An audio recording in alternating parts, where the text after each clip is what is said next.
To remove our diff, we're going to first come under here and unplug our speed sensor and push it up above the diff so you don't break that. That's one thing most people break. Then we're going to come down here to our sway bar, and there is that bolt with the corresponding nut on the back side. They're 13 millimeter. There's one on that side for that end of the sway bar. And for this end, right there, remove those two so we can pull the sway bar down to get access to the diff's ears. Now we're going to take our torque specs inverted and go and get the E12.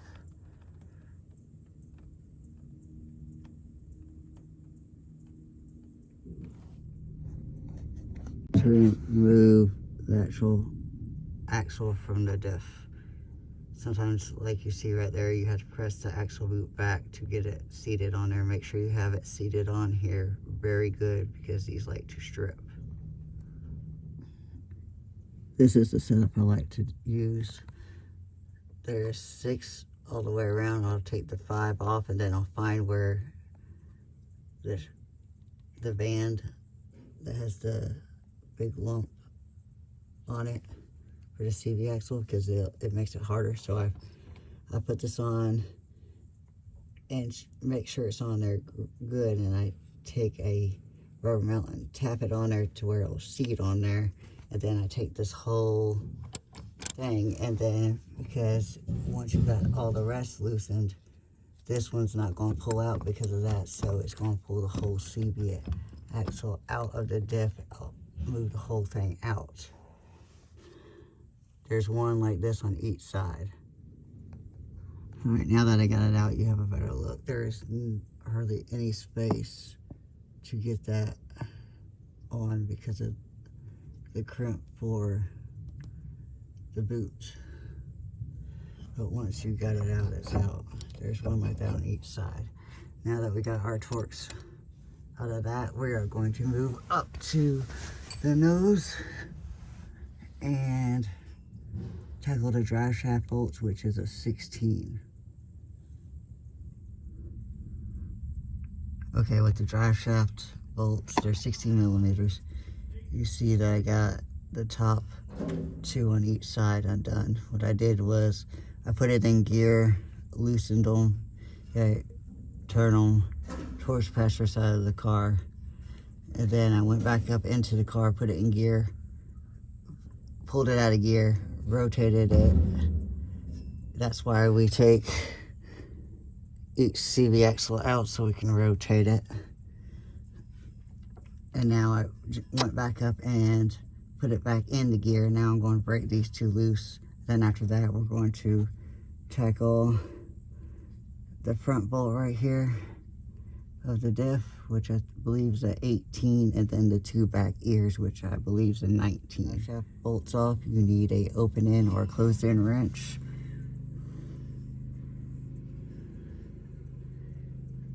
Because your socket does not fit in that space.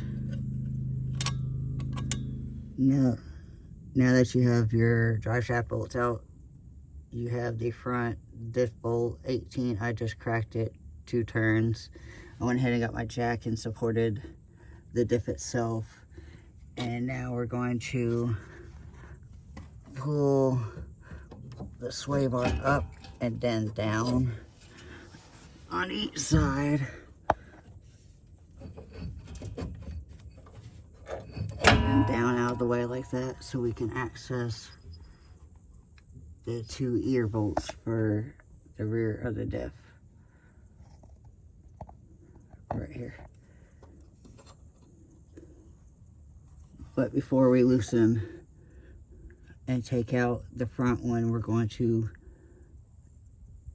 do it 2 more turns, and then we're going to come up here and we're going to loosen the 2 back ears and have it supported by the jack the whole time, so it just don't fall out onto your face. Alright, now that you got the two back ear bolts out of the diff and the front, it's totally supported on the jack. I went ahead and slid the sway bar back up and popped it into the little slits on each side and pushed the axles back on each side as far as possible so they won't interfere with when you lower the jack. It's going to pivot off the back of the drive shaft, and you could pull it right down, pivot it down, and pull it right out. Alright, now that we got it out, we are going to remove all the bolts to take the cover off and drain the fluid so we can weld her up.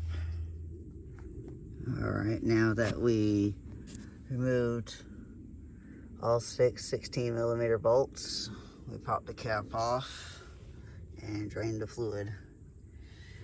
And now that we got it open and get a better look inside, we're going to put our weld down.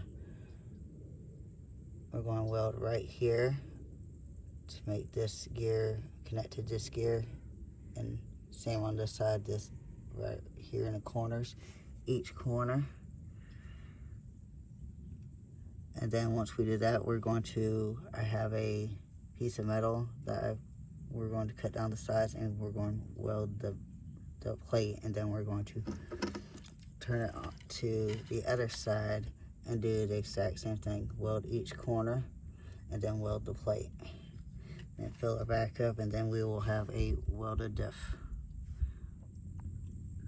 Alright, now that I've welded all around it, I'm going to continue to weld the other side and to close this up.